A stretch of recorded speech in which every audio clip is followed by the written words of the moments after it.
Ini bukanlah omong kosong belaka, tapi memang kerajaan Majapahitlah yang pantas disebut sebagai kota dengan berperadaban tinggi itu, yang konon tenggelam dan sirna sebab bencana yang sangat luar biasa.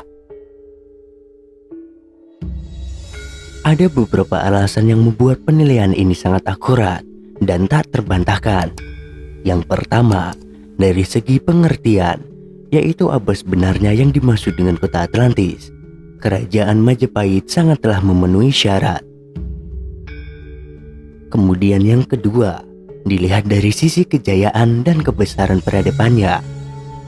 Yang ketiga, dari sisi sejarahnya yang melegenda.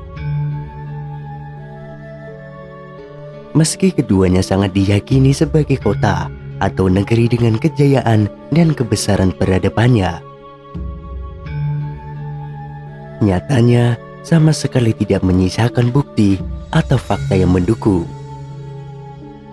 Kemudian yang keempat adalah kesimpulan orang-orang sesudahnya yang memiliki kesimpulan yang sama soal kota Atlantis dan kerajaan Majapahit, yaitu kota besar, peradaban tinggi, dan legendaris. Keduanya sama-sama menjadi mitos, tetapi sangat dipercaya ia ada dan pernah berdiri di suatu kala. Mari kita jelajah satu persatu apa yang disebut dengan kota Atlantis. Sumber pertama yang berbicara soal kota Atlantis ini adalah Plato. Ia menggambarkan kota Atlantis sebagai kota besar dengan peradaban yang sangat tinggi. Namun, karena adanya bencana alam yang mengerikan, ia tenggelam. Dan tinggallah ia kemudian menjelma sebatas legenda yang antara ada dan tiada. Lalu bagaimana dengan Majapahit? Kerajaan ini pun demikian. Para penutur sejarah menggambarkan dengan istilah yang terkenal, sirna ilang kertaning bumi, yang artinya sirna ditelan bumi. Memang, para pakar mengenal istilah ini dengan kode tahun dan penanggalan sejarah akhir keruntuhan Majapahit. Tetapi, menurut saya sudah sangat jelas apa yang dimaksud sirna ilang kertaning bumi, yaitu hilang, lenyap, atau sirna. Peninggalan-peninggalan Majapahit sangatlah minim, bukan hanya secara fisik berupa bangunan, tetapi juga secara peradaban. Dan tokoh-tokoh utama di dalamnya pun sangat minim. Taruhlah sosok Gajah Mada, hingga kini tak satu pun yang mengetahui biografi dia sebenarnya. Dan lagi, kenyataannya beberapa peninggalan Majapahit masih terpendam di kedalaman bawah tanah.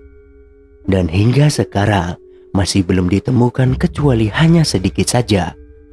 Namun dari sedikit tersebut diyakini sisa peninggalan yang lebih besar ada terpendam di bawah tanah. Bangsa yang buta sejarahnya sendiri. Terlepas apakah Majapahit benar-benar representasi kota Atlantis dibanding bangsa-bangsa lain di dunia. Bangsa kita adalah bangsa yang tanpa bangunan sejarah. Kita ini adalah bangsa yang tidak pernah mengenal jati diri masa lalunya sendiri.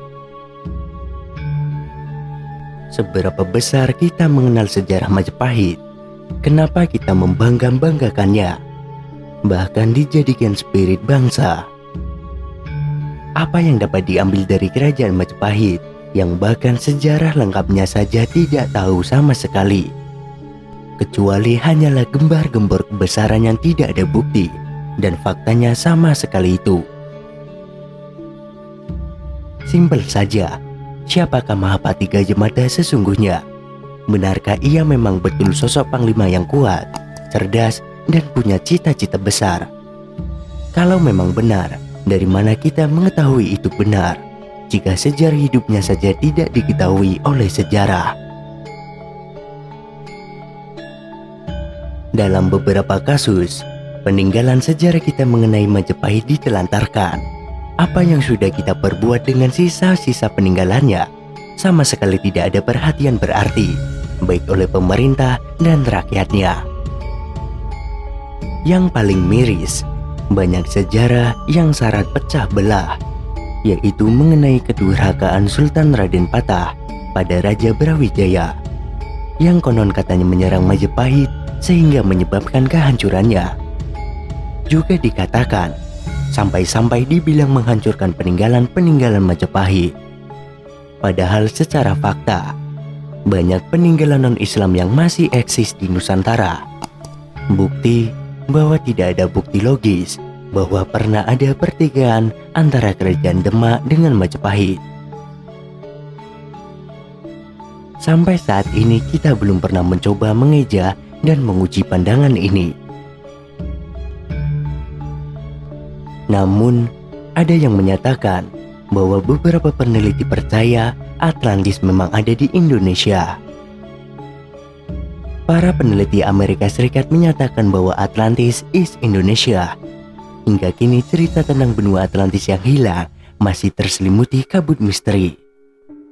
Sebagian orang menganggap Atlantis cuma dongeng belaka, meski tak kurang 5.000 buku soal Atlantis telah ditulis oleh para pakar. Bagi para arkeolog atau oceanografer modern, Atlantis merupakan objek yang menarik, terutama soal teka-teki di mana sebetulnya lokasi sang benua ini. Banyak ilmuwan yang menyebutkan bahwa benua Atlantis terletak di Samudra Atlantik. Namun, menurut para beberapa pakar juga menyebutkan bahwa benua Atlantis berada di Indonesia. Hipotesa itu berdasarkan pada kajian ilmiah seiring mutakhirnya pengetahuan tentang arkeologi molekuler.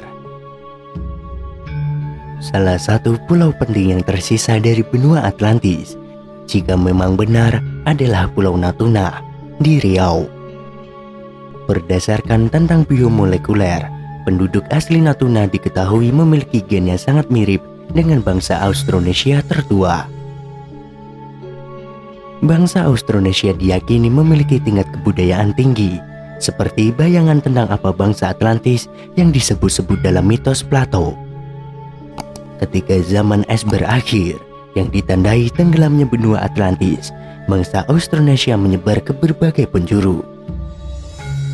Mereka lalu menciptakan keberagaman budaya dan bahasa pada masyarakat lokal yang disinggahinya dalam tempo cepat, yakni pada 3.500 sampai 5.000 tahun lampau. Kini rumpun Austronesian menempati separuh muka bumi.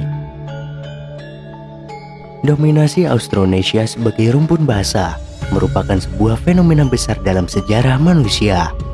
Rumpun ini memiliki sebaran yang paling luas, mencakup lebih dari 1.200 bahasa yang tersebar dari Madagaskar di barat hingga Pulau Paskah di timur. Bahasa tersebut kini dituturkan lebih dari 300 juta orang.